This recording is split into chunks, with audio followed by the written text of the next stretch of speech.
Welcome to Consultants and Money, the podcast for solo consultants who want financial clarity without the overwhelm. I'm your host, Erica Goody, CPA, bookkeeping, and CFO partner, and a fellow corporate ship jumper who built a business with balance in mind. Each week, we talk about the real money stuff, from keeping your books clean to calming cash flow chaos, saving on taxes, and planning for what's next, so you can focus on your clients and enjoy your life. A quick note, this podcast is for educational and informational purposes only, not financial, accounting, or legal advice. Be sure to talk to a professional who understands your specific situation before making any decisions. Hello and welcome back to the podcast. Happy holiday season. Happy end of year. I hope things feel like they're winding down instead of ramping up. I hope you're able to enjoy this season and focus on what's going on outside of your business while still feeling like you've got a handle and a solid guide path to the end of the year. Today, it is my annual, I think this is annual now, best business books of 2025 or favorite business books of 2025. I guess best is all relative and all subjective, but here are my favorites. I like to do this episode every year. Business, self-help, nonfiction is my favorite genre to read ever since I was 18 and let loose from the high school reading regimen, and I felt available to read whatever I wanted. It has always been money and business books, and so that still continues to be my favorite genre to read, and I just want to share with you what my favorites were this year. These aren't necessarily books that came out in 2025. Some of them are old. I just finally got around to reading them or reading them again, and I want to share with you. So this is an off-the-cuff episode. I don't have a ton of notes. I just have a reading list that I've read for 2025. So I have 5 books that are in the business genre. And then I have some added bonuses of honorable mentions for books that have nothing to do with business, because once in a while I read some of those too, and I think they're worth sharing. So I hope you have a warm cup of cocoa or tea or a frosty mug of something else, and you can settle in to hear maybe something that you want to put on your reading list in the coming year or in some time off as we get through the holidays here. I'll tell you a little bit about these books, but I will also put a list of links to them if you want to dig into them more or go buy them or get them from your library. I don't get any commission or anything for what you read. I'm just trying to share a favorite pastime of mine. So without further ado, I'm going to dive into the business books I loved this year. These are in no particular order. I'm going to start with number 1 is Quit by Annie Duke. This is a book about decision making. And if you don't know Annie Duke, she is a former World Series of Poker champion. I want to say she is the top grossing woman in this sport. Is that a sport? I don't know. In the game, she's a top grossing woman, and I think she is the top grossing woman, and I think she's of the top in the entire rankings. So she has lots of decision-making, behavioral psychology discussion in this book. And what I love about it is so often as a culture, we think of as quitting as a failure. And what Annie does is flips it on its head and shares with us and shows us how quitting can also be successful. Quitting can be a version of success when you have a good thought process and make those wise decisions as you're contemplating what your next move should be. This probably isn't necessarily a business book. I guess it could be a life book. It would be perfect for a business owner, but really I think any adult could benefit from just any help we can get to making better decisions in our lives. I listened to the audio of this. I didn't read a paper or Kindle copy. I listened to the audio, and Annie Duke is the one who narrates it. And I don't know why, but I absolutely resonated with the audio version of this. She reads her own book, almost like, this is going to sound silly, it's almost like she's telling you bedtime stories. And because there are so many stories in her book that relate to what she's talking about, she uses so many captive sports stories, mountain climbing stories, all of this. And so listening to it is almost like somebody is telling you stories and you're just getting an immense value out of it. So I highly recommend listening to the audio version of this. If you don't have a preference, it would be great for a long drive or a commute, whatever it may be, or maybe a walk with your earbuds in. This is absolutely a favorite of mine this year. Okay, number 2. Again, I picked a lot of things that I guess aren't traditional business books, but I think they resonate with business owners. Number 2 is called Big Magic by Elizabeth Gilbert. And if Elizabeth Gilbert sounds familiar, that's the Eat, Pray, Love author. She wrote Big Magic, and this book she writes it, and she says in it that she writes it it's mostly for artists and for people who are living these really creative professions. Except as I was listening to it, it resonated so much with me as a business owner creating a business, even if my business isn't necessarily an artistic business. I think as business owners, we're constantly creating something out of nothing. And that is using our creativity. And oftentimes that can be very fear inducing. And the subtitle of the book is Big Magic: Creative Living Beyond Fear. And so often as business owners, we have to combat some fear as we're building something, or we get hung up on perfectionism. And she just has this beautiful way of talking you off a ledge, per se, of like this fear that can happen as we're building whatever it is we're building, whether it be artistic or a business or just a new idea or a service line. I think everything she talks about, even if it's written maybe for a more creative reader, it can be applied to any business owner creating anything. Okay, and I'll give you a disclaimer on this one that my friend who recommended this book gave to me. She looked at me, my best friend, who is a creative and recommended this book, looked at me and said, "Erica, it's wooey. It's a little wooey." And I appreciate that she told me I was prepared for wooiness. The book is a little wooey, and I don't think that should be a reason you don't read it. I actually found it endearing, and knowing that it was coming, I embraced it, and I actually loved the wooiness of it, even though wooey isn't always my thing. Okay, number 3. This is a little more traditional, and it's an older book. It was just the first time I read it. It's Marketing Made Simple by Donald Miller.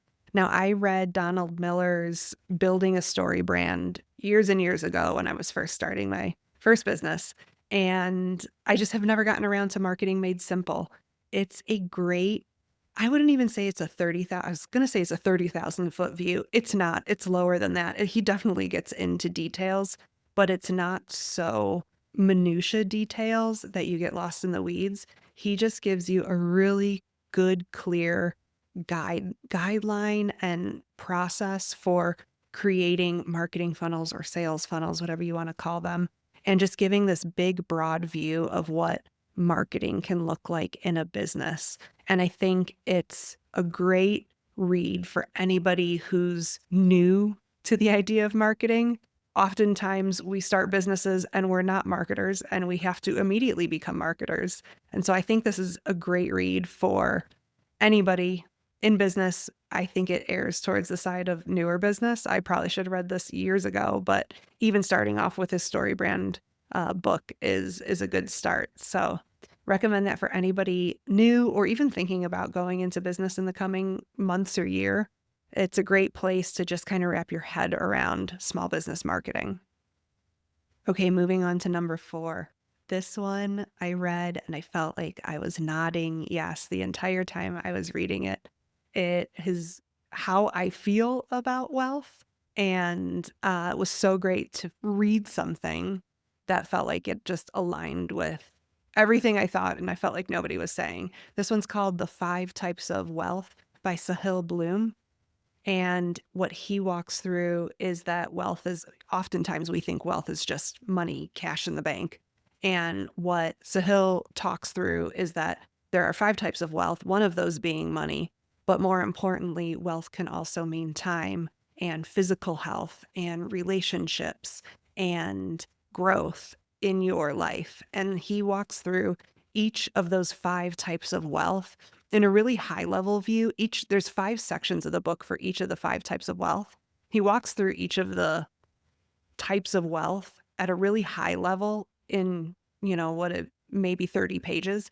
And then after each section, he has these really, really practical, just like boots on the ground exercises that you can do to help yourself think through or improve each of those types of wealth: time, health, relationships, growth, money, whatever it may be. He just gives you really practical exercises that you can apply to your life.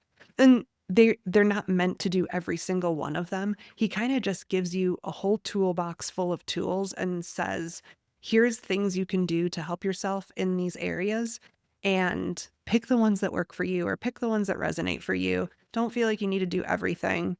And it was just such I love it when somebody gives me direction of like, you don't have to do all of this, but here are the things you could do.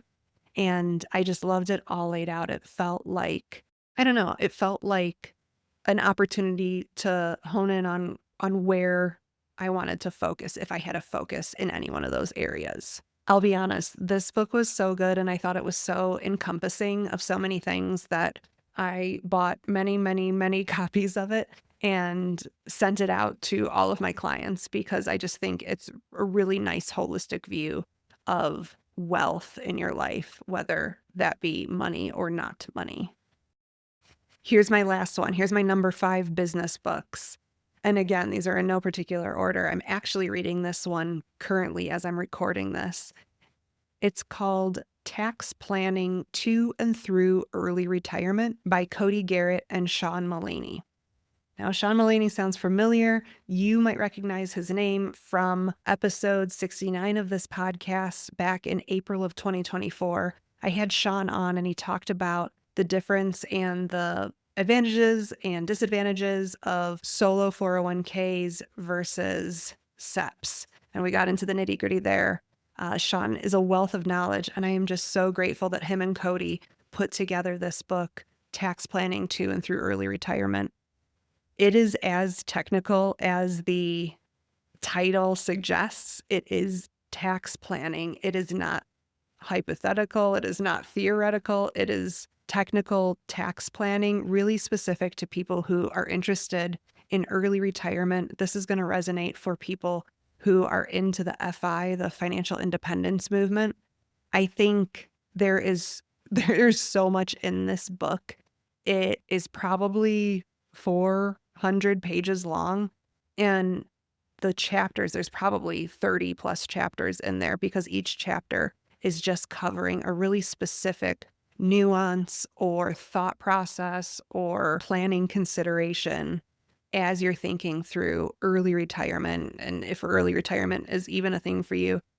I think this book applies to anybody who plans to retire before 65. I think it applies to anybody as early as their 30s.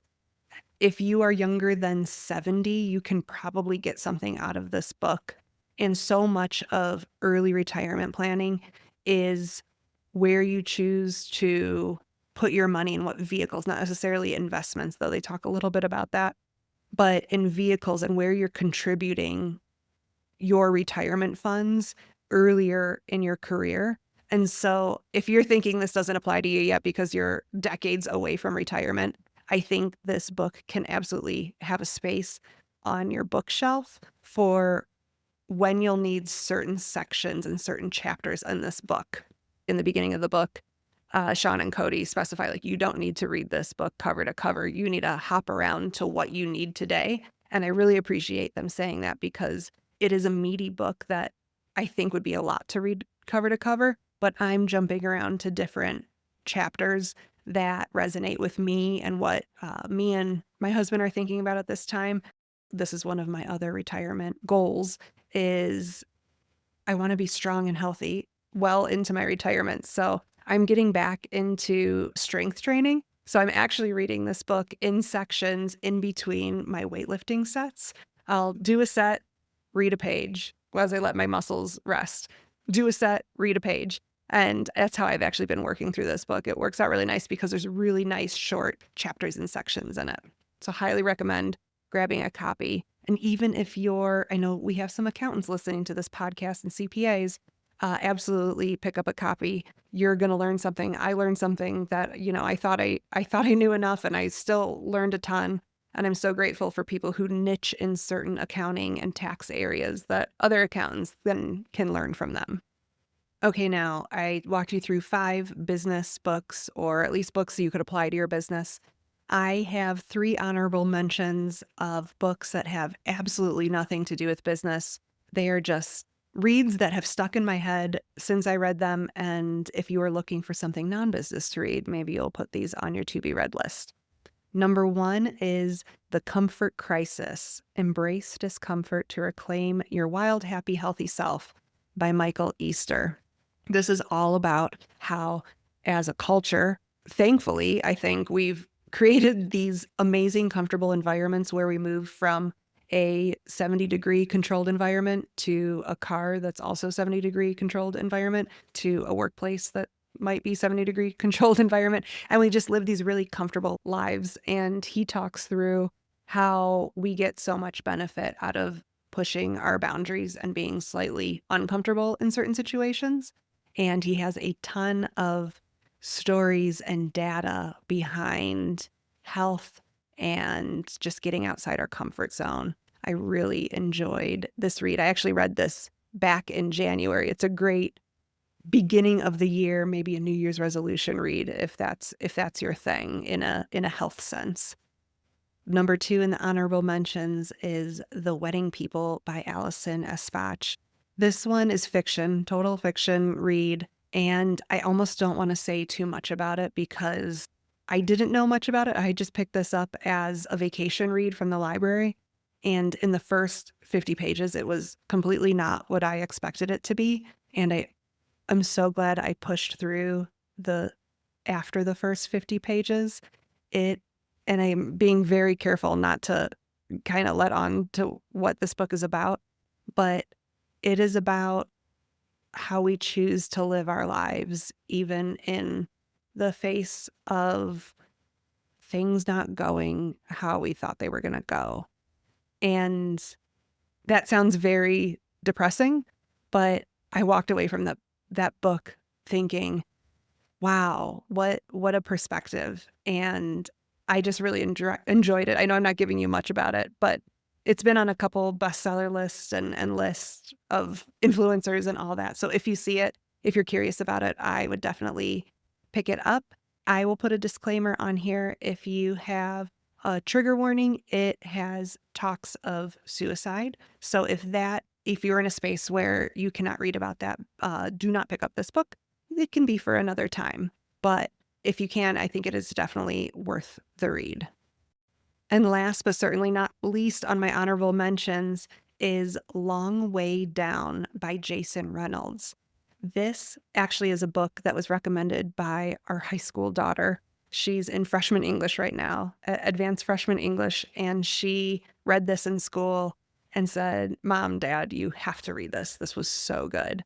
She doesn't always say that. If you remember high school literature, there is not always a ton of good reads that you would recommend. So oftentimes it feels like you are reading things that were written 100 years ago and don't apply today.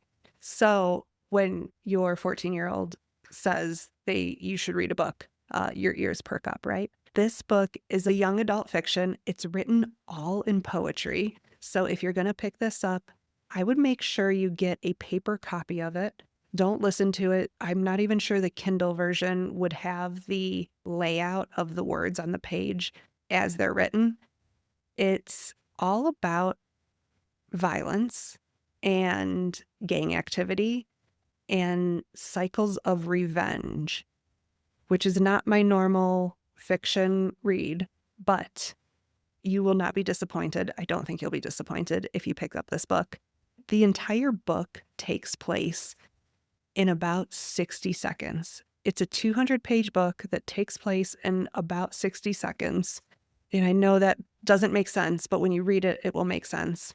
You can probably get through this book in an hour and a half. You can read it easily. It's a quick but powerful read. And it leaves you with some thinking to do. And it's a book that has stayed with me and thought about the ending long after I read it.